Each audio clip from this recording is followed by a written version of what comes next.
श्री शिवाय नमस्तुभ्यम। हर हर महादेव। जय श्री कृष्ण। दोस्तों, भाद्र माह के शुक्ल पक्ष के एकादशी तिथि को परिवर्तनीय एकादशी के नाम से जाना जा रहा है। पंचांग के अनुसार इस वर्ष 14 सितंबर को परिवर्तनीय एकादशी का व्रत किया जाएगा। अगर आप जीवन के पापों से मुक्ति पाना चाहते हैं तो परिवर्तनीय एकादशी का व्रत जरूर करें। इस व्रत के करने से सभी पाप दूर होते हैं और श्री हरि प्रसन्न होते हैं। इस दिन विधि पूर्वक विष्णु जी की पूजा करनी है और दान करना जातक के लिए भी फलदायी साबित होता है।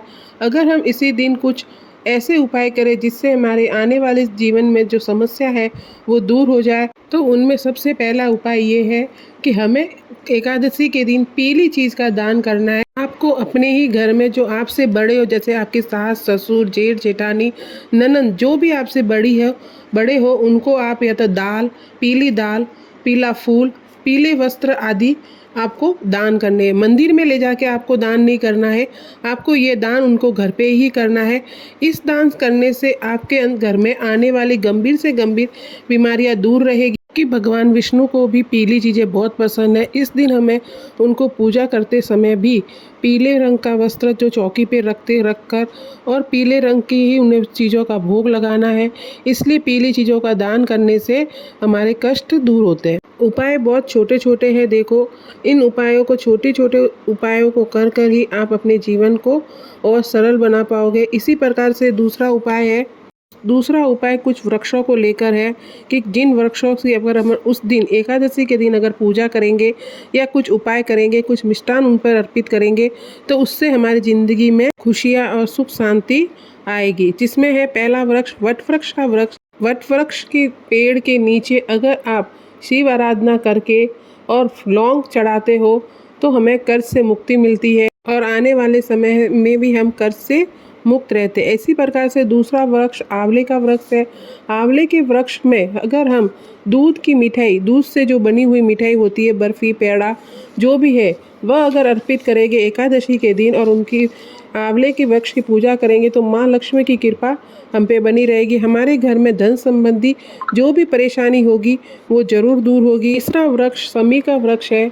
उसमें दूध में जल मिलाकर अगर हम अवधूतेश्वर महादेव के नाम से अगर हम उस दिन समी के वृक्ष में अगर ये अर्पित करते हैं तो अर्पित करने मात्र से गंभीर से गंभीर बीमारी हो या गांठ हो तो ये उपाय करने से हमें जरूर राहत मिलती है। देखिए दोस्तों, अगर आप परिवर्तनीय एकादशी के दिन विधि पूर्वक श्री हरि की पूजा करोगे तो आपके घर में सुख समृद्धि आएगी, विष्णु जी का आशीर्वाद प्राप्त होगा। इसी प्रकार तीसरा उपाय उन लोगों के लिए है जिनके घर में लक्ष्मी तो बहुत आ रही है, धन ऐश्वर्य सब आ रहा है, लेकिन किसी भी प्रकार से धन बच रहा नहीं है या रुक नहीं रहा है। धन किसी गलत जगह पे जा रहा है, जैसे नशे में, जुआ में, किसी भी प्रकार से पैसा बर्बाद हो रहा है, तो वह अपने घर में गंगा जल लेके उसमें 7 बेलपत्री डालकर नंदीश्वर भगवान के उठे हुए पैर जो होता है, आप मंदिर में पहुंचना और वहाँ उठे हुए जो पैर होता है उसके ऊपर गंगा जल को अर्पित करना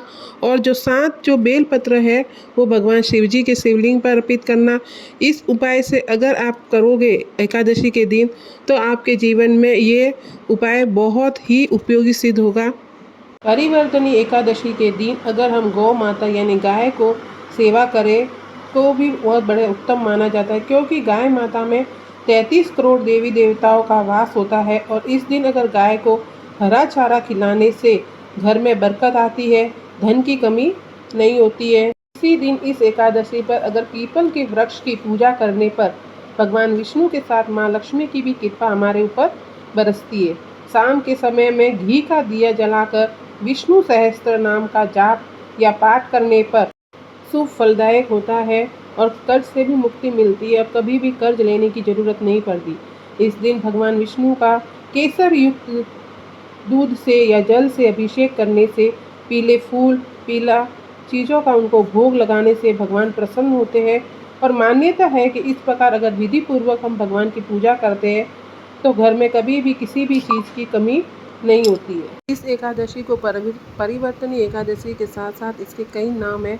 जयंती एकादशी, वामन एकादशी, देव जुलनी एकादशी, जल जुलनी एकादशी, डोल ग्यारस, पद्मा एकादशी, वामन ग्यारस, कई नामों से इस एकादशी को जाना जाता है। परिवर्तनीय एकादशी के दिन पूजन के समय भगवान विष्णु को अगर चांदी के कुछ सिक्के चढ़ाए और पूजन के बाद उन्हें लाल रंग के रेशमी कपड़े में लिपट कर अपनी तिजोरी या पैसा रखने के स्थान पर आप रख दोगे तो ऐसा करने से आपका धन का भंडार कभी खाली नहीं रहेगा।